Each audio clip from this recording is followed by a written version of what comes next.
উপদেষ্টা আসিফ মাহমুদের পদত্যাগও দাবি করেন আন্দোলনকারীরা। অভিযোগ করেন অন্তর্বর্তী সরকারের কিছু উপদেষ্টার ষড়যন্ত্রের ফলেই শপথের আয়োজন করছে না সরকার। অনেকে বলছে যে চুরি গেছে সার্কাস, এই হচ্ছে এখন বাংলাদেশের অবস্থা। যা আইনের কভারেজ থাকার পরেও, আইন সম্পন্ন মানুষে যাওয়ার পরেও সরকার দায়ের চলে তাকে বিয়ে করে। তো তারা যখন রাজনৈতিক দল গঠন করে, তাদেরই একটি পার্ট যখন সরকারের মধ্যে থাকে, তাহলে এটিকে দিবালোকের মতো স্পষ্ট নিরপেক্ষতার ঘাটতি সেটি তো দৃশ্য। লুটপাটের চূড়ান্ত করার লক্ষ্যে ইসরাককে ওখানে বসতে দেওয়া হচ্ছে।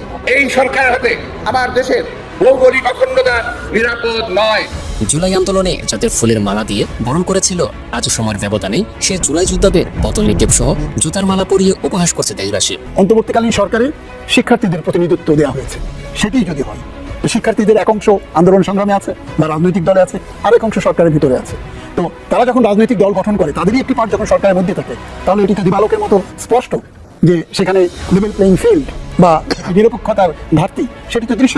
বিষয় হচ্ছে যে আমাদের কুমিল্লা লোকাল এলাকার মধ্যে বলে আর কি, যে একজনের খানা আরেকজনের দেখতে পারে না। এই মুহূর্তে সরকারের মধ্যে এনসিপি নামক রাজনৈতিক দলটা এবং সরকারে থাকা তাদের ঘনিষ্ঠ উপদেষ্টারা যারা এনসিপির লোক, যদিও সরকারের পক্ষ থেকে বলা হয় তারা কোনো রাজনৈতিক দলের সাথে কানেক্টেড, আবার তাদের উপরে কোনো রকম আঁচ আসলে সাথে সাথে পুরো এনসিপি একটা টিমে পরিণত হয়। আমরা যখন বলি যে এনসিপি একটা কিংস পার্টি, অনেকে এটা সমালোচনা করেন, কিন্তু দিন শেষে এটাই বাস্তব। আর এই যে তারা একটা শিশুসুলভ বক্তব্য দেন যে আসিফ মাহফুজ এদের সাথে এনসিপির কোনো সম্পৃক্ততা নাই, তো এরাও বলে, আসিফ তারাও বলে যে আমি ভবিষ্যতে অন্য দলও যাইতে পারি। মানে মানুষ যে আগে আওয়ামী লীগের একটা মুখপাত্র ছিল হাসান মাহমুদ, স্বরাষ্ট্র কি জানি মন্ত্রী ছিল, পররাষ্ট্রমন্ত্রী, এই লোকটার কথা শুনলে মানুষের হাসতে হাসতে প্যাটার্ন চামড়ায় ব্যথা হইতো। এদের বক্তব্য মাঝে মাঝে এমন হয়, কেন সারা বাংলাদেশই জানে এরা একটা টিম, বাট জনগণকে কি বুঝাইতে চায়।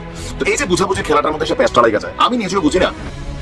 ইশরাক যদি আইনি ভাবে কথার কথা যে এটাকে হয় না, তো ভাই ওই যে উত্তরের জেলা প্রশাসক যেভাবে সিটি কর্পোরেশনের প্রশাসক যেভাবে নিয়োগ দিচ্ছেন, ইশরাককে দিয়ে দেন, সে তো এই সিটটার দাবিদার। কিন্তু তা না দিয়া এখন এক একজন এক এক পাকনা বুঝ দিচ্ছেন। আর এটা কি মানুষের কাছে খাওয়ার যোগ্য? বিএনপিরও এখন সময় আসছে অস্তিত্বের লড়াই, সম্ভবত মেয়র হিসাবে এই মুহূর্তে যিনি আদালতের রায় পেয়ে গেছেন, নির্বাচন কমিশনের প্রজ্ঞাপন রায় পেয়ে গেছেন, মেয়র ইশরাকের। এখন ইশরাককে কঠিন খোঁচা মারছে কে? সার্জিস। প্রথমে একটু তেনাইছে মেয়র সাদেক সাহেবের ছেলে একটু রসাত্মক হালকা ভিজাইছে, ফাইনালি শুরু করছে ওই জায়গা থেকে। বিএনপি তাদের জায়গা থেকে অসংখ্যবার বলেছে যে এটাই সত্য যে তিনটা জাতীয় নির্বাচন এবং অন্যান্য স্থানীয় নির্বাচনগুলো ছিল একপাক্ষিক, প্রশ্নবিদ্ধ, অবৈধ। যেই নির্বাচন অবৈধ, সেই নির্বাচনের মেয়র আমি কিভাবে হতে চাই, এটা নাকি ইশরাকের ভাবা উচিত। সেটা কিভাবে বৈধ হয়? তাহলে তো সেই নির্বাচনকে আমি বৈধতা দিয়ে দিচ্ছি। তো তাহলে বাকি যাদেরকে মেয়র করলেন চট্টগ্রাম না সিলেটে, তারা কিভাবে তাহলে বৈষম্য দায়িত্ব পালন করছে? ওইখানে কি এই প্রশ্নগুলো আসে নাই? তার বক্তব্য হচ্ছে সার্জিসের যে তাহলে ঢাকা দক্ষিণ সিটি কর্পোরেশনে শুধু ইশরাক ভাই কেন, সকল জেলা পরিষদ, উপজেলা পরিষদ, সিটি কর্পোরেশন, ওয়ার্ড, সংসদীয় আইনে সবাইকে তাদের জায়গা ফিরিয়ে দেওয়া উচিত। এইটাও আবার সত্য, যদি ইশরাককে ম্যান্ডেট দেওয়া হয় তাহলে বাকি যারা আছে তাদেরকে তো জায়গা দিতে হবে। মেয়র হয়ে সাময়িক ক্ষমতা ব্যবহার করা, সুযোগ সুবিধা ভোগ করা, এইসবের দিকে তাকিয়ে সামান্য কয়েকদিনের জন্য একটা চেয়ারে বসে অবৈধ নির্বাচনগুলোকে ইশরাক ভাই যদি বৈধতা দেন, তাহলে এটি তার রাজনৈতিক ক্যারিয়ারে একটি কালো দাগ হয়ে থাকবে। বিএনপির নেতা কর্মীরা মনে করছে তোমার থেকে শিক্ষার দরকার নাই, কোনটা কালো দাগ হবে কোনটা সাদা দাগ হবে, কারণ তুমিও তো ভাই সাবেক ছাত্রলীগ, এখন তোমার রাজনীতিতে একটা কালো দাগ আছে, তুমি এখন সাদা দাগে আসছো। এবং বিএনপি নেতা কর্মীরা দেখছেন আসিফের ছবির মধ্যে কিভাবে দামি দামি স্যান্ডেল দিয়া তারা এই যে একটা ঘটনা করছে, যেটা নিয়ে সারা বাংলাদেশের অনেকে নিন্দাও করছেন, অনেকে মনে করতেছেন না যে এগুলো তাদের প্রাপ্য। কত দ্রুত এই ঘটনাগুলো ঘটছে। জাতীয় নাগরিক পার্টির এই সার্জিস বলছেন, আমি বিশ্বাস করি তার গ্রহণযোগ্যতা, জনপ্রিয়তা, এই মাইলস্টোন গুলো ধীরে ধীরে অর্জন করে নিতে পারবেন, কিন্তু সাময়িক প্রাপ্তির আশায় অবৈধ নির্বাচনের সো কল্ড বৈধ মেয়র হিসাবে তিনি তার রাজনৈতিক ক্যারিয়ারে এত বড় একটা দাগ লাগাবেন কিনা সেই সিদ্ধান্ত তাকেই নেওয়া উচিত। নিয়ে নিছে। আর রাজনৈতিক জ্ঞান তুমি অন্তত ইশরাককে দেওয়ার দরকার নাই। আমি মনে করি ইশরাক যথেষ্ট বোঝে, একজন মেয়রের ছেলে, সেই রাজনীতি কইরেই আজকের এই জায়গা পর্যন্ত আসছে। এখন তোমরা সবাই কেন ইশরাক মেয়র হতে পারবে না, এটাই উপদেষ্টা আসিফ নজরুল, তোমাদের ছাত্র উপদেষ্টা আসিফ মাহমুদ, তোমরা হাসপাতাল সবাই একটা টিম হিসাবে এখানে ইশরাককে, এটা কিন্তু বিএনপি কে চ্যালেঞ্জ ছুড়ে দেওয়া হচ্ছে বা বিএনপি কে কিন্তু আসলে এখানে খোঁচানো হচ্ছে। আমি এটার কারণ বুঝি না, সেই তো দিবেন। তো দেনই যদি, তাহলে এত কাহিনী, এত নাটক, এত মানুষের রাজপথে নামানো, এই যে আপনাদের নিজেদের গলার মধ্যে এই রূপসা জুতার মালা পরানো, এগুলো কেন করতেছেন ভাই? মানে অস্থিতিশীল একটা অবস্থা দেশের তৈরি করা ছাড়া কোনো কাজ নাই। যেটা সরকার করতেছে এটা তো রাইতে রাইতেই হয়, আওয়ামী লীগ নিষিদ্ধ হয়েছে। আর বাকি যেগুলা দুনিয়াটা হাসাইয়া, দেশ হাসাইয়া, মানুষকে বিরক্ত কইরা, ঢাকা শহরে বসবাসকারী মানুষের জীবনকে অতিষ্ঠ কইরা একটা দুর্ঘটনা ঘটাইয়া তারপরে কি আপনারা করবেন? এই যে আসিফের গলায় জুতার মালা গেল ছবির মধ্যে, এটা কেন হইল? এটা কেন হইল? এটা তো হওয়ার কথা ছিল না। আসিফে যে এখন সাহস করে যাইতে পারে না অফিস করতে, কেন? হাসনাত আব্দুল্লাহকে ক্ষমা চাওয়ার আহ্বান জানিয়েছে কুমিল্লা বিএনপি। এর একটি কারণ হলো কুমিল্লার মাটিতে দাঁড়িয়ে হাসনাত আব্দুল্লাহ, এনসিপির নেতা, তিনি বলেছেন যে আওয়ামী লীগের টাকায় বিএনপি রাজনীতি চলে। এই বক্তব্যকে তীব্রভাবে প্রত্যাখ্যান করেছে এবং তাকে ক্ষমা চাওয়ার আহ্বান জানিয়ে বলেছে যে হাসনাত আব্দুল্লাহ কুমিল্লা রাজপথে থাকবে না বলে হুঁশিয়ারি দিয়েছেন।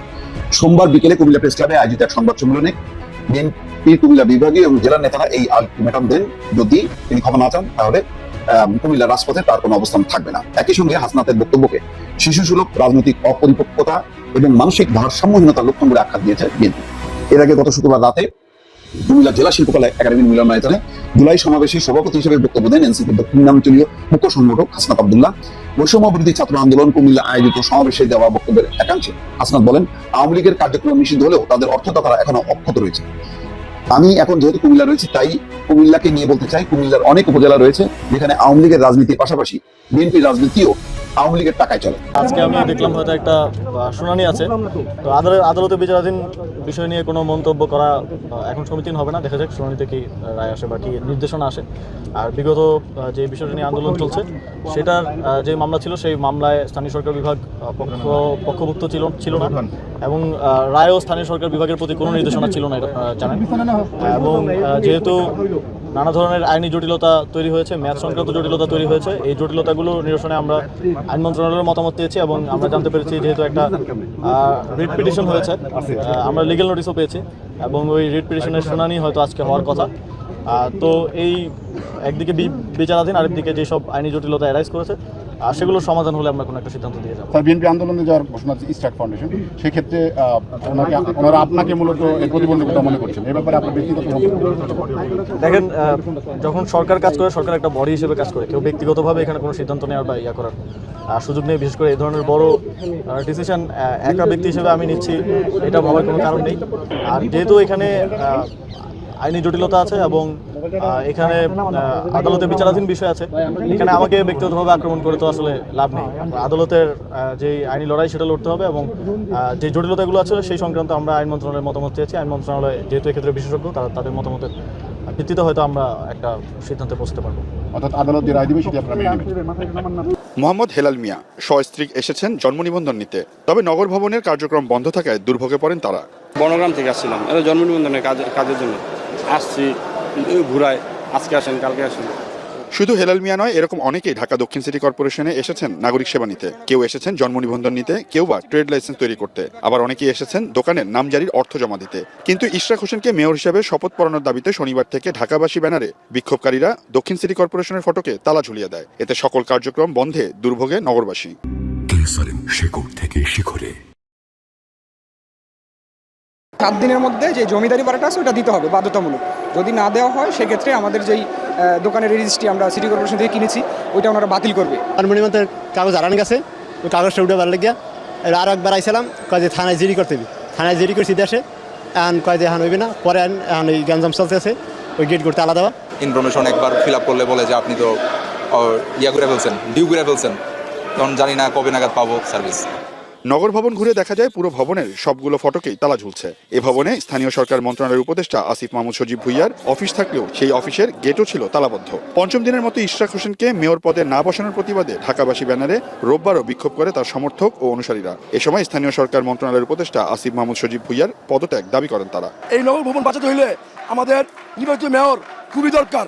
আমরা এই কারণে পদত্যাগ দাবি করি, যে লোক আদালতের রায়কে উপেক্ষা করে উনি তো এমনিতেই অযোগ্য হয়ে গেল। বর্তমান যে সিচুয়েশন, মন্ত্রণালয় যা ইশরাক সাহেবকে দেয় নাই, ঠিক আছে, আমরাও তো আজকে সিটি কর্পোরেশনে মনে করেন অনেক সুবিধা থেকে বঞ্চিত। আমাদের কর্মচারী ভাই বোনেরা বা কর্মকর্তা ভাইয়েরা যেন কোনো ধরনের হ্যাসেলের মধ্যে না পড়ে, যার কারণে আমরা একটা কারণে দাঁড়াইছি। আর দ্বিতীয় কারণ হলো আমরা ঢাকাবাসীর সাথে একমত। ইশরাক হোসেনকে মেয়র শপথ না করানো পর্যন্ত আন্দোলন অব্যাহত থাকবে বলে জানায় বিক্ষোভকারীরা। এছাড়াও নগর ভবনের সকল সেবা কার্যক্রম ব্লকেট ঘোষণা করা হয়।